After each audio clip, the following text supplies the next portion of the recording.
اعوذ باللہ من الشیطان الرجیم بسم اللہ الرحمن الرحیم۔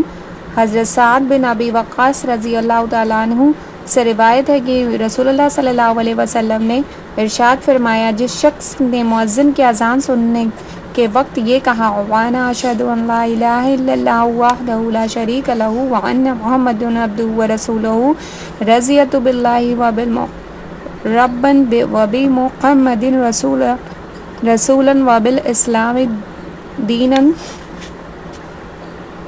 تو اس کے گناہ معاف کر دیے جائیں گے۔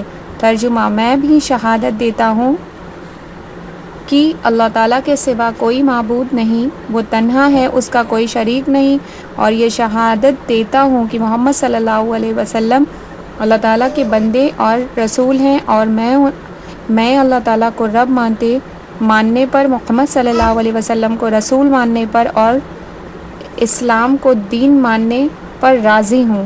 آمین۔ سبحان اللہ۔